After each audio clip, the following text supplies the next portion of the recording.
भागवत मैं करते हैं? 36 साल से भागवत कर रहा हूँ और जब मैं वृंदावन गया तो मेरा एडमिशन वेद विद्यालय में नहीं किया गया। हमसे ये पूछा गया कि आप किस कास्ट के हैं, तो मैंने कहा मैं यादव हूँ। बोले अब जगह भर गई है, अब यहाँ जगह है ही नहीं।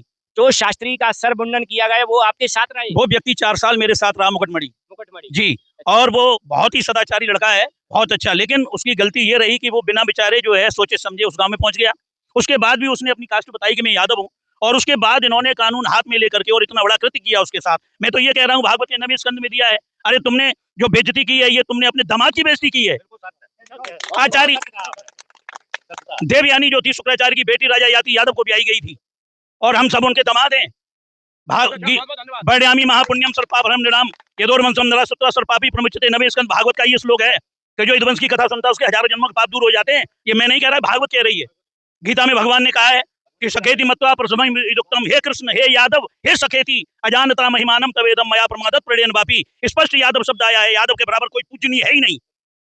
और ये जो कृत्य हुआ है ये बड़ा ही निंदनीय है, बहुत ही भरसक मैं इसकी निंदा कर रहा हूँ, और सारे यादव समाज को मैं चेता रहा हूँ कि आज से ये संकल्प ले लो कि आप जो भी कार्य आज तक ब्राह्मणों से करवाते थे वो स्वयं करिए। तुम्हारे वंश में आज पढ़े लिखे और बहुत अच्छे अच्छे विद्वान पढ़े हैं, और जब तक इनका सामाजिक बहिष्कार नहीं होगा, जब तक इनका सामाजिक बहिष्कार नहीं होगा, ये सुधरेंगे नहीं। क्योंकि ये कूटनीति और राजनीति शुरू से चलते आए। इन्होंने कभी SC ST OBC को चाहा ही नहीं, इन्होंने हमेशा अपने से दूर रखा।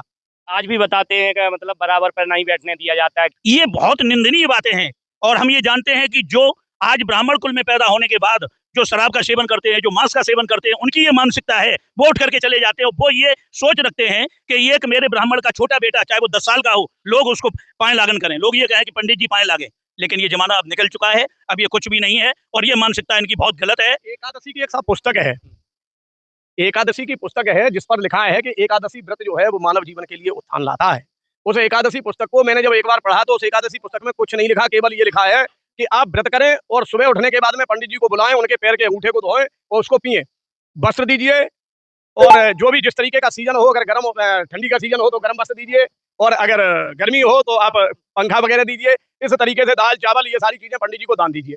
अब मैं भी बड़ा चकित हो गया कि पुस्तक में लिखा है तो ये जो है बड़ा ही प्रमाणित चीज है, लेकिन जब भागवत जी में हम पहुंचे, जब मैंने एकादशी व्रत को करने का जो नियम जो है भागवत जी में देखा, तो उसमें बहुत स्पष्ट लिखा है कि जो है अगर आपको एकादशी करनी है तो आप संत को जिमाएं, कन्या को जिमाएं, ब्राह्मण को जिमाने का कहीं कोई अधिकार नहीं है। और जो पुस्तक लिखी गई है वो उन्हीं के द्वारा लिखी गई है। आज मैंने देखा है बहुत जगह भगवान शिव के ऐसे चित्र लोगों ने बना रखे हैं कि उनके हाथ में चिलम दे दी, चिलम पीने वालों ने चिलम दे दी भगवान शिव के हाथ में, क्योंकि वो ये दर्शाना चाहते कि भगवान शंकर चिलम पीते थे। भोले बाबा की बेटी भी यदुवंश में भी आई, भोले बाबा की बेटी भी यदुवंश में भी आई।